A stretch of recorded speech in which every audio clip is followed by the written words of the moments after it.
90 రోజుల కోర్సు పూర్తి చేస్తే చాలు 100% ప్లేస్మెంట్ సపోర్ట్ తో సాఫ్ట్వేర్ జాబ్ మీ సొంతం. వెంటనే కోడ్ జ్ఞాన్ డెస్టినేషన్ ని సంప్రదించండి. నమస్తే, వెల్కమ్ టు సుమన్ టీవీ. ప్రస్తుతం మనతో పాటు రాజేశ్వరి అమ్మగారు ఉన్నారు. వీరితో ఈరోజు కొన్ని విషయాలు మనం మాట్లాడదాం. అమ్మ నమస్తే. అమ్మా నమస్తే అమ్మా. అమ్మా, ఇప్పుడు చూస్తుంటాం లైక్ రిలేషన్షిప్స్ లో చాలా ఫాస్ట్ గా ఇప్పుడు ఒకరి నుంచి ఒకరు షిఫ్ట్ అయిపోయి త్వరగా బ్రేకప్స్ చెప్పేసుకుంటూ రిలేషన్స్ అనేవి చాలా త్వరగానే విడిపోతున్నారు. సో ఇలా విడిపోయినప్పుడు వీళ్ళిద్దరిలో ఎక్కువగా బాధపడేది ఎవరు అంటారు అసలు? అంటే అమ్మాయికి ఎక్కువ బాధ ఉంటుందా, అబ్బాయికా?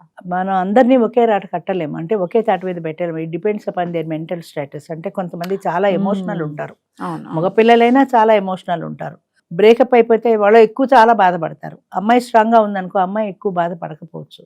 జనరల్ గా ఆడవాళ్ళు ఎక్కువ ఎమోషనల్ ఉంటారు కాబట్టి ఆడవాళ్ళు ఎక్కువ బాధపడతారు. మగవాళ్ళు అలాంటిది పెద్దగా పట్టించుకోకపోవచ్చు. కానీ కొంతమంది విషయంలో మాత్రం చాలా ఎమోషనల్ ఉంటారు, అంత తేలిగ్గా మర్చిపోలేరు. ఇప్పుడు దేవదాసు పార్వతి కథ విన్నారు. ఆవిడ ఇంకో పెళ్లి చేసుకుంది, కష్టమో సుఖమో వెళ్ళిపోయింది. కారణాలు ఏవైనా కానీ ఆవిడ జీవితం ఆవిడ సెటిల్ అయిపోయింది. ఈయన మాత్రం ఆవిడనే గుర్తు చేసుకుని ఆవిడ మర్చిపోలేక తాగుబోతుగా మారారు.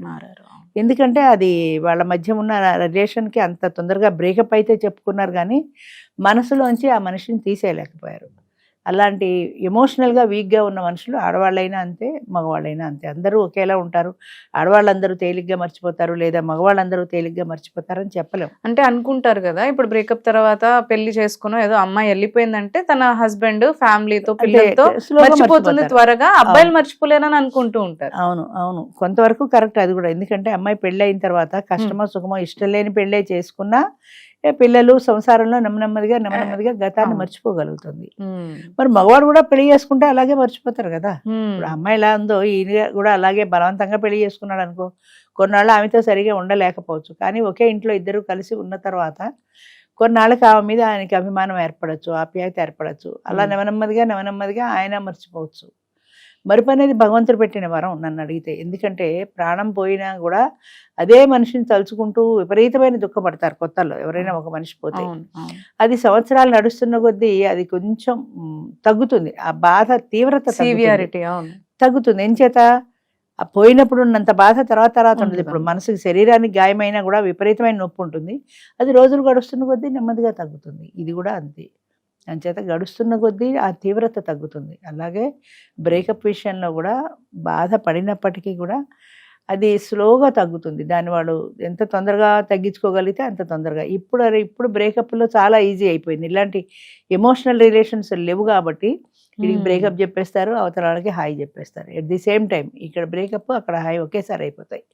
ఆడైనా అంతే. ఈ బాధ ఎందుకు పడాలబ్బా అని చెప్పేసి అంత లేవు, అసలు అలాంటి ఎమోషన్సే లేవు ఆడ మగ మధ్యన. అంటే ఎందుకు ఆ బాధ ఉండట్లేదు అంటారంటే ఎమోషనల్ రిలేషన్ లేదు వాళ్ళ ఉంటున్న రిలేషన్షిప్ లో వాళ్ళు ఎమోషనల్ గా బాండింగ్ లేదు వాళ్ళిద్దరి మధ్యన. ఒక అవసరం కోసం కలిశారు అంతే. వాళ్ళ మధ్యన ఒక నీడ్ ఉంది, ఆ నీడ్ సాటిస్ఫై అవ్వాలి కాబట్టి కలిశారు. అదే ప్రేమ అనుకుంటున్నారు, అది ప్రేమ కాదు, ఇన్ఫాక్చుయేషన్. అదే ప్రేమ అయితే దానికే వాళ్ళు బద్దులై ఉంటారు కదా. ఎక్కడో కార్టూన్ చూశాను, గర్ల్ ఫ్రెండ్ బాయ్ ఫ్రెండ్ ఇద్దరు కూర్చున్నారు. ఆ అమ్మాయి భుజం మీద చెయ్యేశాడు ఇట్లా వెనక వేసి, అవతల పక్కన ఇంకొక అమ్మాయిని గోకుతున్నాడు వాడు. ఈ భుజం మీద ఈ అమ్మాయి భుజం మీద చెయ్యేసి అవతల అమ్మాయిని గోకుతున్నాడు. అంటే ఏంటనమాట, ఈ పక్కన కూర్చున్నాడు కానీ వీడికి ఏం ఎమోషన్స్ లేవు. ఇదంటే కొత్త అమ్మాయికి ట్రై చేసుకుంటున్నాడు. ఈ అమ్మాయి అటు తిరిగి కూర్చుంది, వెనక ఏం జరుగుతుందో దానికి తెలియదు కాబట్టి ఆహా నా భుజం మీద చెయ్యేశాడని ఆ అమ్మాయి అనుకుంటుంది. అలా రకరకాల మనుషులు ఉంటారమ్మా. ఎమోషన్ అనేది అది మాటలకు అందని ఒక భావన, మానసికమైన భావన. అంటే ఆ ఇద్దరు వ్యక్తులు కలిసి ఉన్నప్పుడు ఈ వ్యక్తితో నేను కలిసి జీవించాలి, చావైనా బతికైనా ఈ వ్యక్తితోటే నేను ఉండాలి అనే భావన వచ్చినప్పుడు అంత తేలిగ్గా మర్చిపోలేరు కదా. బ్రేకప్ చెప్పినా మర్చిపోలేరు. అది పోయింది, వీడికంటే వాడే బాగున్నాడు, వీడికంటే వాడే డబ్బున్నవాడు, అలా ఏదో ఒక భావన. అలాగే ఆ అబ్బాయి కూడా అంతే, ఈ అమ్మాయి కంటే ఆ అమ్మాయి బాగుంది, ఈ అమ్మాయి కంటే ఆ అమ్మాయి డబ్బున్నది, ఇలా ఏదో ఒక ప్లస్ పాయింట్ కనపడుతుంది కొత్త వ్యక్తుల్లో. ఇంకోటి ఏంటంటే కొత్తతనం కోరుకునే మనస్తత్వం. అంటే ఇప్పుడు ఈ హోటల్లో దోశ బాగాలేదు, ఆ హోటల్లో ఎలా ఉందో, కొత్తగా పెట్టారు కదా టిఫిన్, అక్కడ ఎలా ఉందో. ఇడ్లీ దోశకిను మనిషికి తేడా లేదు అక్కడ.